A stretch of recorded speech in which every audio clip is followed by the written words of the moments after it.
demonic entities that rip the insides out of their still living victims, spread disease, and cause night terrors. These are some of the most terrifying demons from around the world you'll be praying you never come face to face with.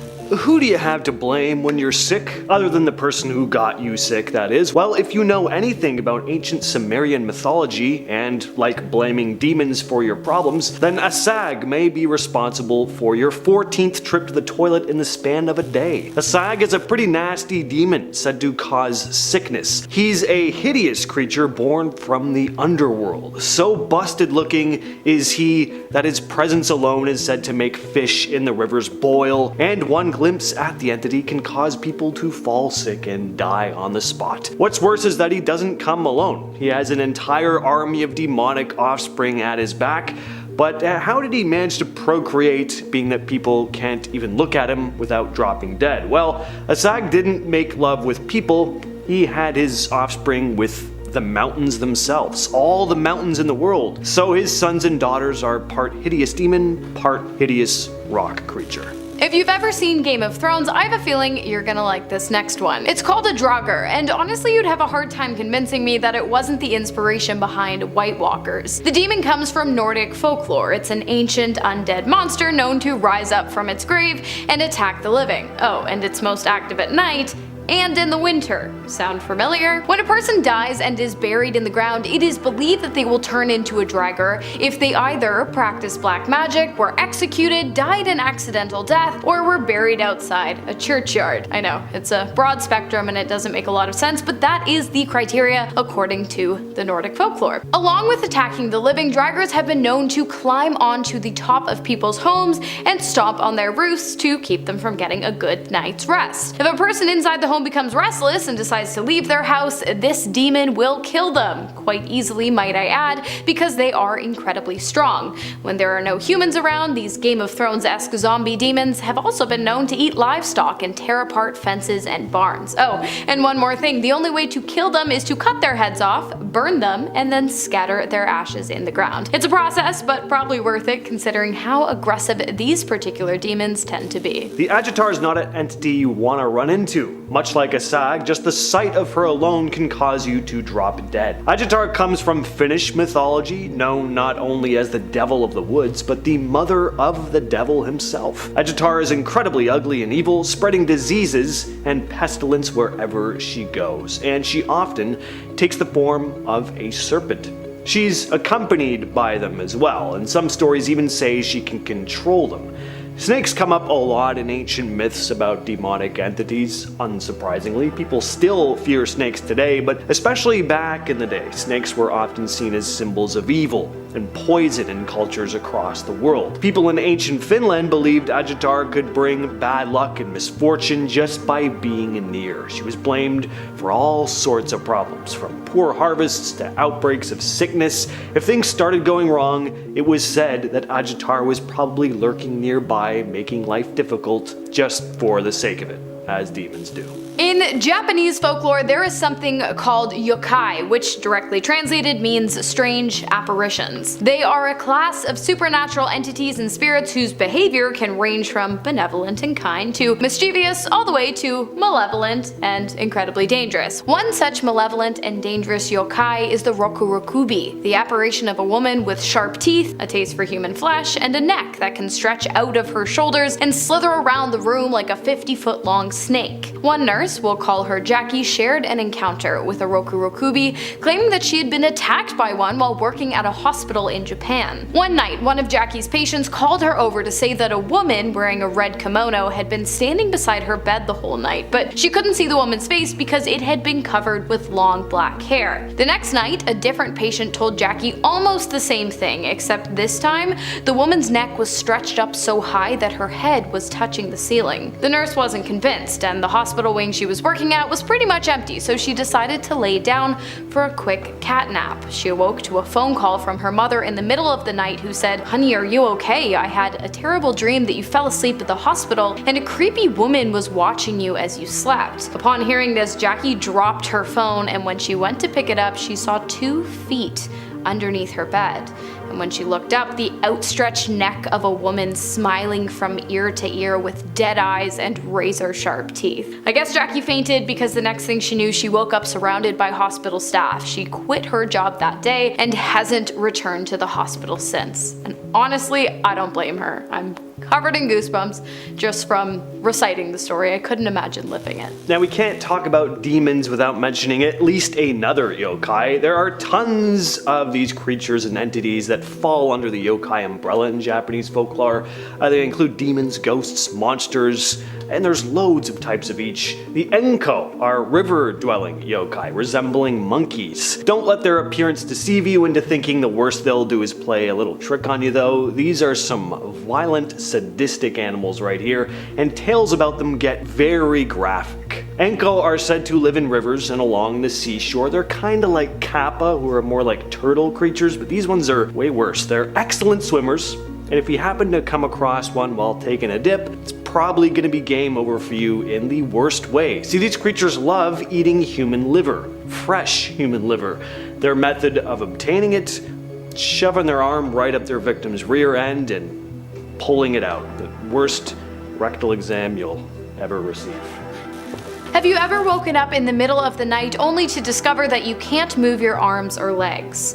Not only that, but you can't seem to muster up the ability to make a sound, and so when you see a dark scraggly demon lurking at the foot of your bed or sitting directly on top of you, all you can do is sit there and stare at it, feeling nothing but pure terror. Well, if you have, it sounds like you've been visited by a Fiam. The Fiam has its roots in Thai folklore, where it is believed to be the lesser known cause of the well-known phenomenon of sleep paralysis. Fiams have been known to sit on their victims' chests in the middle of the night, restricting their movement and instilling fear into their souls, and in extreme cases, crushing their lungs entirely and taking their lives. It is said that the creature tends to haunt men more than women, and so in some places where the demons are more common, men have actually been known to don traditional women's bedtime clothing to avoid being haunted by the demon. Small price to pay for not having your lungs crushed. The Alp is a creepy creature from German folklore, and it's the stuff of nightmares, literally. Known for causing horrible nightmares, the Alp is said to sit on its victims' chests in the middle of the night, causing the sleeper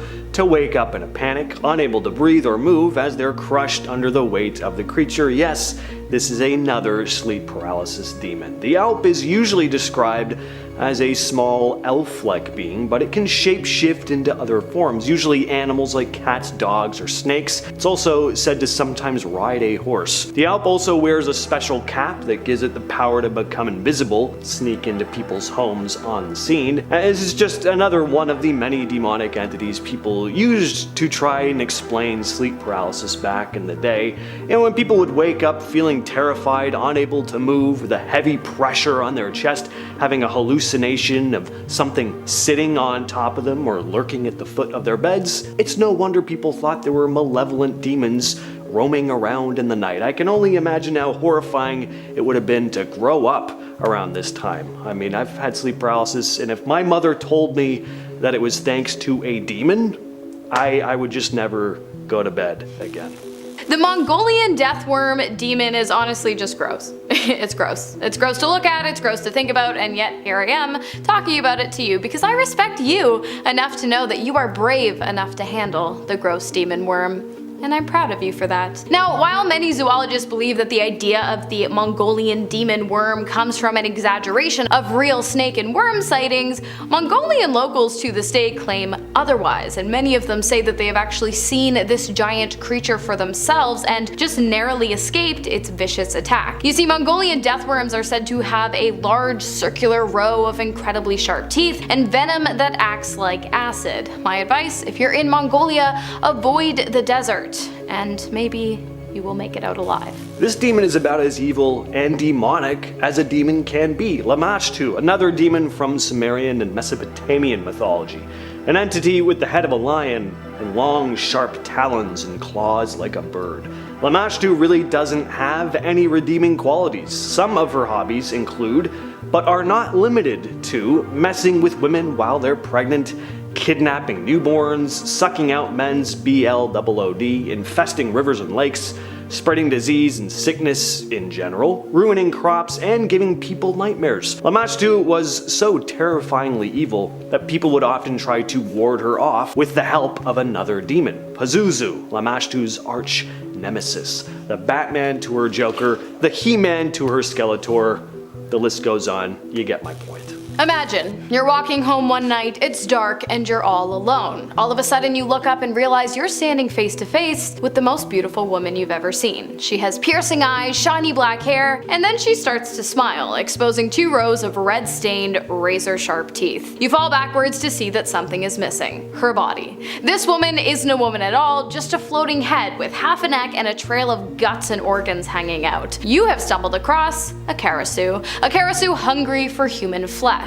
There are many different stories regarding the origin of this creature who hunts at night and then returns to her headless body in the morning to go about her day indistinguishable from any other woman except for her tired expression. The most popular is that the Karasu was a princess living in Cambodia in the 15th century who was engaged to a prince but in love with someone else, a commoner. Eventually she was caught in her affair and sentenced to death by fire. She consulted a witch who cast a spell of protection for the young princess, but unfortunately the spell didn't kick in until the fires had almost reached the young woman's head. Other stories claim that the demon is a woman who broke a deal with another demon, or a woman who made a grave mistake while practicing black magic. However she came to be, people in Thai culture say that those who consult with demons or practice similar magic are doomed to meet the same fate as the princess when they die. Number 10. Lilith. Lilith is a female demon, of course. Now sometimes she's seen as a sex goddess, so that's neat. Gotta start the list off with that one. Get your attention right off the bat. She first appeared in ancient Mesopotamian and Jewish folklore. Now in Mesopotamian mythology, she was a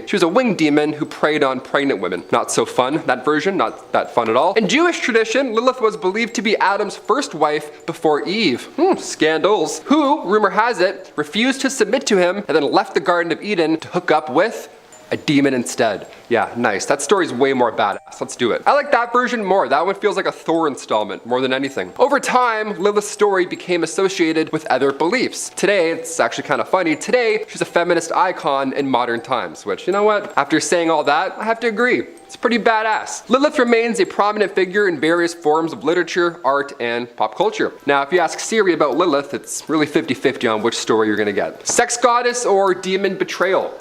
Who knows, 50-50. Number 9, Yuki Ona. Next up we have a Japanese demon known as the Snow Woman or Snow Demon. Snow Woman's a bit more nice. She is described as a beautiful woman with pale skin, long black hair, and wearing a white kimono. At first you'd be drawn to her beauty, wouldn't you? But don't let that fool you, don't let that get you at all. Yuki Ona appears during snowy nights and can manipulate the weather, so if it looks bad outside, think twice. She's often depicted as a vengeful spirit killing those who get lost in said snowstorms. Awesome, that's good to know. Good thing we live in Canada, right? Yuki Ona has also been known for her ability to disappear into the snow, leaving behind no trace. So you won't see her coming and you won't catch her going. She's gonna just leave the scene of a crime through snowflakes or wind. She'll just disappear. That's a good demon right there. Solid demon work. In some stories, she shows mercy to those who show kindness, so better hit that thumbs up just to be safe. I don't know. Never know. Number 8, Spring-Heeled Jack. Heading to ye olden days, okay? Spring-Heeled Jack was a mysterious character that emerged in 19th century London. He was described as a tall, thin, and agile figure with red eyes, clawed hands, and, this one might be a bit obvious here, he has the ability to jump over buildings. Like Miles Morales, can you believe it? Spring-Heeled Jack was known for attacking women, often breathing blue flames and causing them to faint or suffer from shock. More than fair, after that blue flame thing I just said, I'd probably do the same. I fainted when I got my eyebrow pierced, you know what I mean?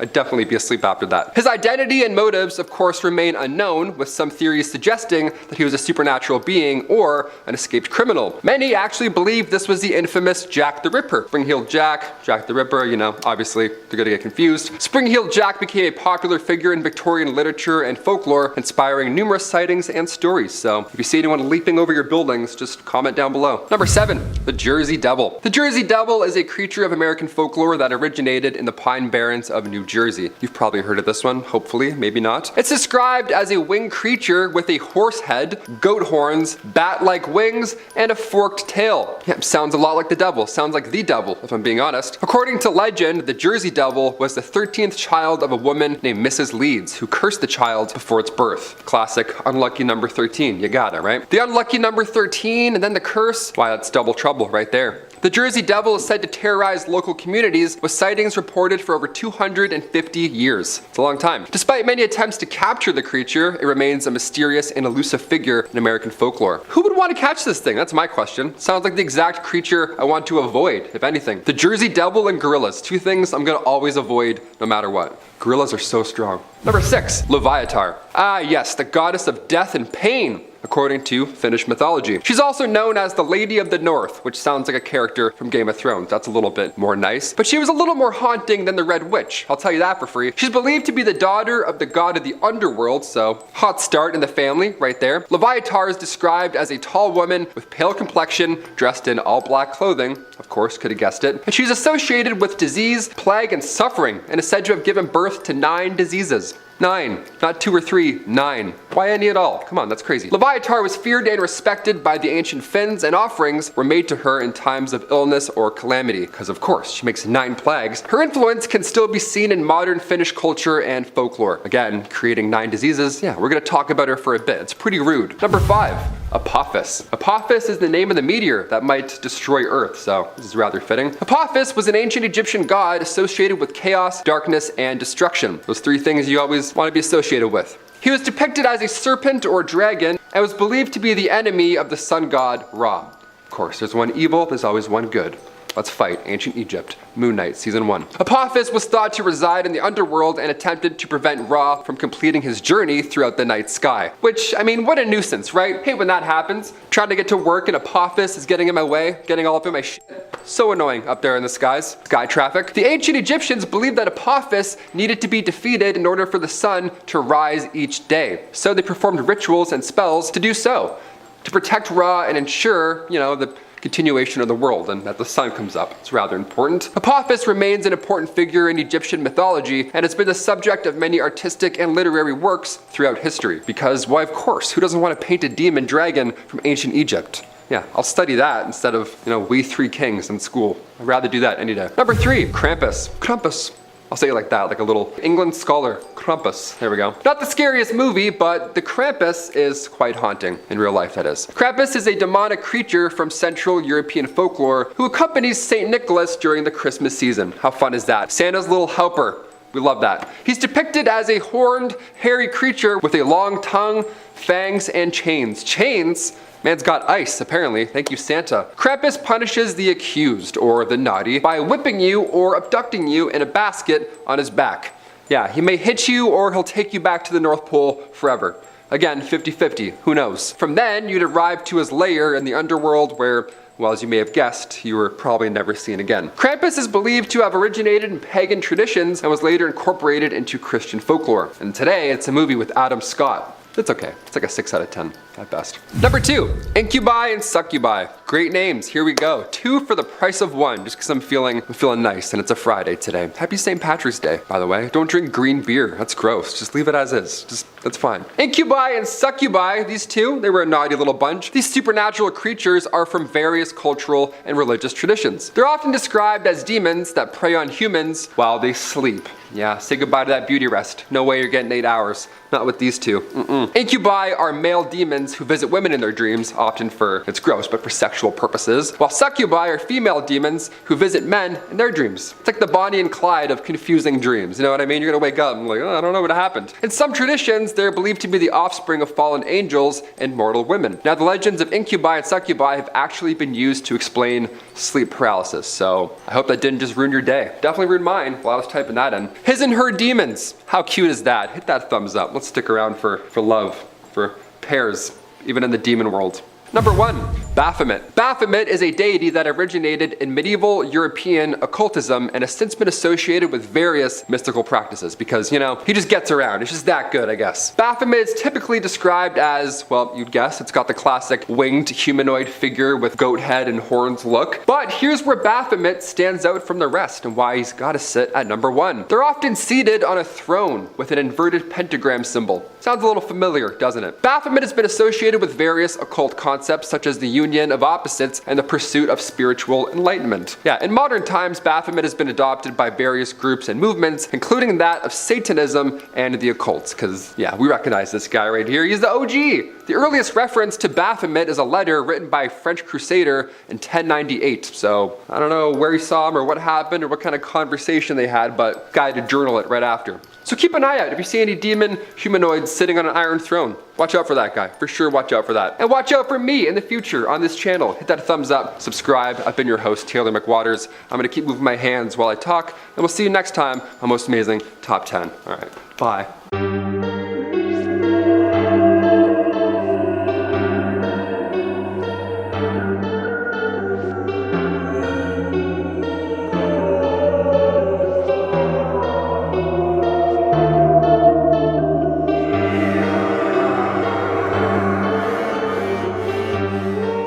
Next up we have Hanbi, the father of Pazuzu. Well, so as it turns out, again, Pazuzu is actually not always a force of evil. Talismans depicting Pazuzu were often used to ward off other evil entities, but you can't say the same about his dad. Hanbi was known as a god of evil in the ancient Mesopotamian Sumerian religion. Now, there's a lot of mystery surrounding this demonic god because unlike his more famous son, there isn't a whole lot known about him. We know what Pazuzu looks like, but trying to find depictions of his father, Hanbi, or Hanpa as he's more commonly referred to in the West, isn't as easy. He may look like a winged dragon-esque beast, but it's not 100% known. This leads me to believe that this entity is so over the top, 100% full throttle evil, it just can't be depicted in our reality. Either that or practitioners of the Sumerian religion were just too afraid to really illustrate him and kind of bring him to life. The Galu or Galas, these are another type of demons seen in ancient Mesopotamian religion. Yes, there are multiple, so even worse. These demons were believed to exist in the underworld, doing whatever mischievous, horrendous, evil things that demons do in their home, although they were said to sometimes ascend to our world on occasion to terrorize the poor people of Earth. So yeah, probably best not to, try and conjure these demons if you can help it. The primary role of the Galu was to drag unfortunate souls to the underworld, and in ancient text, the Galu are described to know no food, know no drink, eat no flower offering, drink no libation. They never enjoy the pleasures of marital embrace, never have any sweet children to kiss. They snatch the son from a man's knee. They make the bride leave the house of her father-in-law. Ooh. At number 7, we have Abdon. First of all, it's just another wicked name, right up there with Pazuzu, in my opinion. Now, Abdon is an interesting one because he's described both as a place and an angel of a bottomless pit. Just the thought also of a bottomless pit, that just gives me the heebie-jeebies. Abdon is translated to doom or destruction, which is obviously pretty foreboding. I do not want to be near any entity where the words doom and destruction are involved. In the Hebrew Bible, Abdon lords over the abyss, or as stated before, a bottomless pit that appears in the afterlife. In the New Testament, Abdon is said to command an army of locusts. Locusts that resemble horses with crowned human faces. So that's a pretty terrifying image. Locusts hold a lot of weight in the biblical realm, a sign of the end times, the vengeful wrath of God. Just not good. And in terms of Abdon's appearance, he's been depicted as a winged entity. Horns, fangs, scaly legs. He's evil looking. He looks scary, is the point I'm trying to make.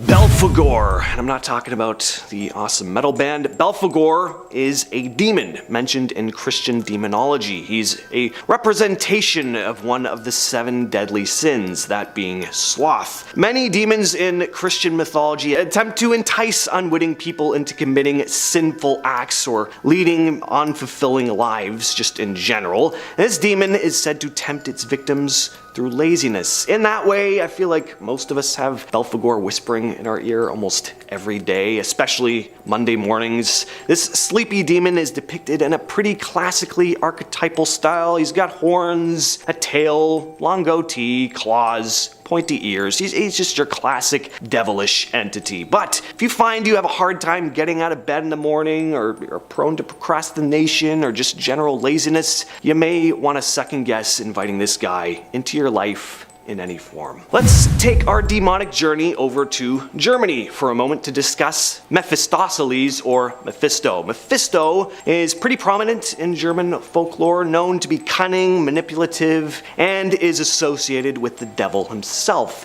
In the famous German play Faust, he serves as a tempter who seeks to lead the protagonist Faust astray, and ultimately claims his soul. Classic demonic behavior. He's suave, sophisticated, perfect for tricking hapless souls. He has a talent for convincing people to do things that are just not in their best interests. Usually, he's shown dressed in a pretty upscale fashion, usually in a suit and a tie or some other fancy, sophisticated form of clothing. Despite his evil intentions, Mephisto is a complex character with a deep understanding of human nature. He's often depicted as a kind of a tragic figure, cursed to serve the devil and bring misery to those around him. With all that said, though, you shouldn't trust the guy. Don't feel too bad for him. And number 3, we have Baal. Baal is a figure featured in grimoires such as the Lesser Key of Solomon, which is an anonymously authored text on demonology. Baal is a pretty intimidating demon, as if there are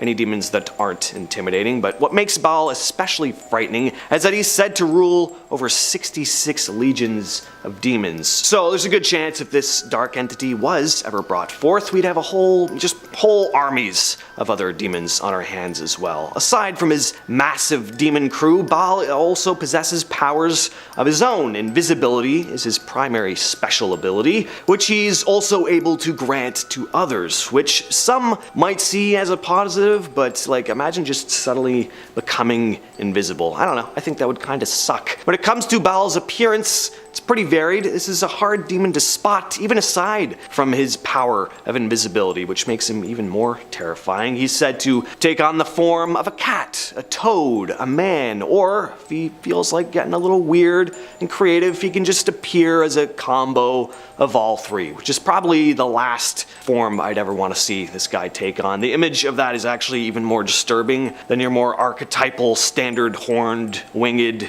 man demon kind of look. Samael. In Talmudic lore, Samael is an archangel known as the Destroyer, a servant of God carrying out rather grim duties. He's also referred to as the Angel of Death in Jewish lore, so if you need any hint as to whether invoking this fallen angel is a bad idea or not, I think that makes it pretty clear, right? Samael is responsible for punishing sinners and has also been known to entice people into, of course, committing sin. That whole Adam and Eve situation, that was him. Something interesting though, some lore describes Samael actually taking the form of the serpent that seduced them into eating the forbidden fruit, while others describe the serpent as being a beast that he just rode on like a camel. Either this was one massive sized serpent or Samael was just a really tiny eensy-weensy little guy. And to top off our list of hellish fiends, we have the head honcho himself, depending on your beliefs anyway, Lucifer. Hard to make a list of demons without talking about the fallen angel himself, Lucifer. Probably the most famous demon in history. Whether you call him by his name or simply the devil, whatever you want to call him, he's one entity you just do not want to involve yourself with. Said to have been cast away from heaven before the very creation of the world itself, Lucifer had led a rebellion against God before being banished and is said to be in constant opposition to God. He is the manifestation of evil itself and takes on many different forms, everything from a serpent to a dragon to your standard red man with horns and a goatee. He's even said to take on the form of everyday people, tempting unwitting citizens into a life of sin. If there's one demon you want to steer as far from as possible, it's the Lord of Evil himself, Lucifer. And coming in at number 9, the Zoites. an indigenous demon from the Shoshonian mythology. Zoites is said to be a giant ogre with a taste for the flesh of little ones. While there isn't a ton of info regarding him specifically, he is most famous for stealing the sun and kidnapping young people. In one story, the demon ogre stole the eggs of a sacred dove, and terrified, the dove enlisted the help of some other creatures to help her rescue her young. So along came an eagle and a crane who helped steal back the dove's eggs. But of course, once Zoites realized they had stolen back what he had taken, he became very angry. The birds knew they had to hide or else risk being killed by the evil ogre, and with the help of a tricky little badger, they managed to evade his wrath. Rather than finding the hiding birds, the demon was instead tricked and told the dove was hiding in a nearby hole. But once he walked inside, the animals quickly covered the opening with large rocks, trapping him inside indefinitely. From that day forward, the place was known as the Devil's Hole. But it is unknown if the demon remains trapped inside or if he managed to escape. So with that in mind, you better be careful not to do anything that might bring him your direction. Coming in at number 8,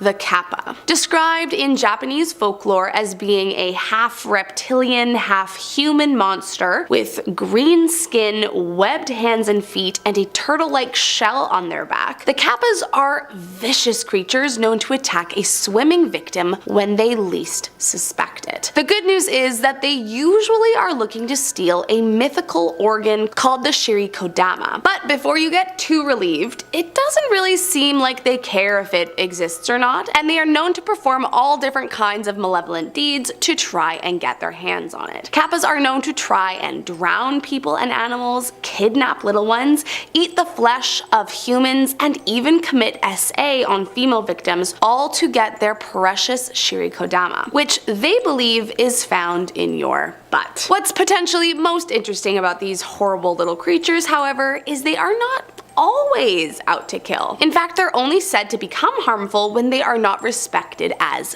gods, which is a bit difficult considering they are widely regarded as demons. However, it is said that their favorite food is the cucumber, and some believe that if you eat one before you go swimming, you can protect yourself from their attack. That being said, other texts state this will only draw them near you, so really, you are never safe from their wrath. Coming in at number 7 is the Zahak. Also referred to as Azidahaka, this Persian demon from the Zoroastrian religion is definitely one you do not want to mess with. For starters, before we get into how creepy he is, according to certain texts, he's got some pretty extreme mommy issues. Son of Wadag, who is described as a great sinner, in some texts the two have a very unnatural relationship, often engaging in acts that, let's just say, should not be done between a mother and her son. And I mean, there is just no way that someone is gonna come out of that a balanced and healthy person. Besides the creepy incest stuff, he is described as being a cunning monster with 3 heads, 3 mouths, 6 eyes, and giant snakes on his shoulders, which is terrifying enough, but the snakes are not just for show. In fact, it's said that he must satiate their intense hunger with a minimum of 2 human brains per day. And from what I can tell, there is not much rhyme or reason to who he chooses as the next victim. So steer clear or your brain could be next. Coming in at number 6,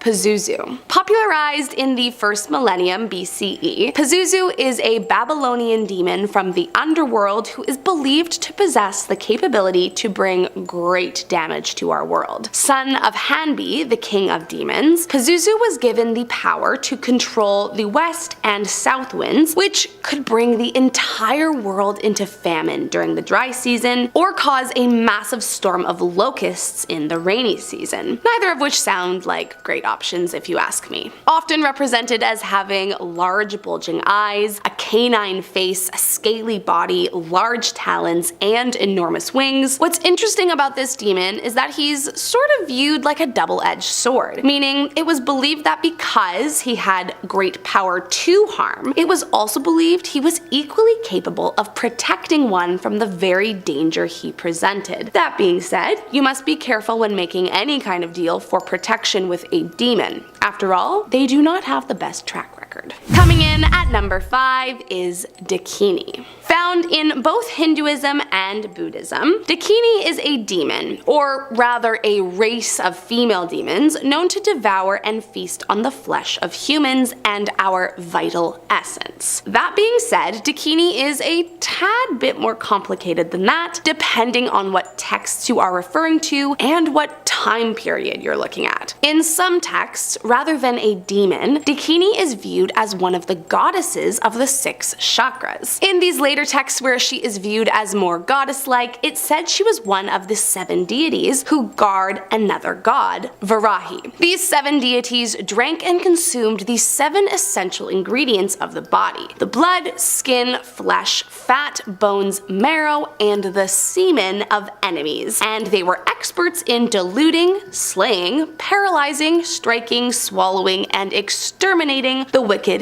Daityas, who are another form of demon, which, frankly, is still not sounding so good to me. Slightly differently, in Buddhism, they are also flesh eaters, but in this version, they are captured by the Buddha Vairocana via a summoning and promised freedom so long as they stop eating meat. The Dakini protest this, saying they will starve, and so as a compromise, they are taught how to consume the essence of dead humans, found in the head, liver, or heart. Honestly, either way, goddess or demon, they are still depicted as being flesh-eating entities equipped to take your life instantly. So, as far as I'm concerned, they are not one I would like to meet. Coming in at number 4, Pishacha. Once again, another flesh-eating demon that appears in both Buddhist and Hindu mythologies. The Pishacha is a malevolent being that has on more than one occasion been called the very manifestation of all evil. And if that doesn't frighten you, then I don't know what will. Said to be creatures that prefer the darkness of the night, Pishachas are usually found haunting cremation grounds, but do also possess the ability to shapeshift. So truly, you never know how many of them could be around you, hiding in plain sight. Plus, just to make things worse, they don't just feed on human flesh, but also our energy too. So they will often possess human beings and feast on our energy, all while altering our thoughts and afflicting the possessed human with a variety of illnesses, sometimes even driving them insane. Now, there are some mantras that are said to be capable of driving the Pishacha away and stopping it from taking over the possessed human. But realistically,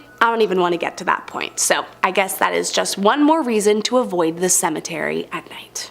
Coming in at number 3 is Abizu. This ghoul shows up in a variety of different cultures, from Christianity to ancient Greece, and may even have roots dating back as far as the Mesopotamian era. But no matter where you read about her, she is without a doubt an evil demon. Usually depicted as having a greenish, gleaming face with disheveled, serpent-like hair, it is said Abizu does not sleep, but rather wanders the world at night looking for her victims. Should you cross her, she can afflict you with any number of maladies, such as deafness, blindness, obstructions of the throat, madness, or bodily pain. However, her preferred victims are the ones unable to defend themselves. Like many demons, she hunts the vulnerable young in our society, but unlike many others, she does not crave their flesh for herself. Instead, she's motivated by envy due to her own infertility, and believes that if she can't have her own little one, then no one can. While on the hunt, the Abizu seeks out mothers in labor or who've just given birth, and steals their little ones in the night before taking their life. So whatever you do, stay far away from the Abizu. Coming in at number 2 is Lamashtu. Daughter of the sky god Anu, Lamashtu is a Mesopotamian demon with one of the most frightening and evil vices I have ever come across. And I can safely say you absolutely do not want to get wrapped up with her. Generally, she's depicted as a ghoulish hybrid monster with a hairy body, a lioness's head, donkey's teeth and ears, long fingers and fingernails, and the feet of a bird with sharp talons. But the last thing you should be worried about is what she looks like. The malevolent Lamashtu is said to commit a variety of heinous acts like eating men and drinking their blood, causing nightmares, infesting rivers and lakes, and cursing her victims with deadly diseases. However, the most evil things she commits are on the most vulnerable. Her favorite evil deed is to haunt pregnant mothers right up until they go into labor, and if possible, kidnaps their young while they are breastfeeding. From there, she she takes her abducted victims and devours their flesh, bones, and blood until there is nothing left. What's even more frightening about her is that, unlike some of the other demons, she's acting out these malevolent deeds on her own accord, rather than at the instruction of a deity, meaning she could very well be a demigod in her own right. Even worse is that the only thing that can stop her is the demon of famine, Pazuzu, meaning you need to be involved in the mess of 2 demons to escape her wrath. So seriously, do whatever you can to never have to deal with her as long as you live.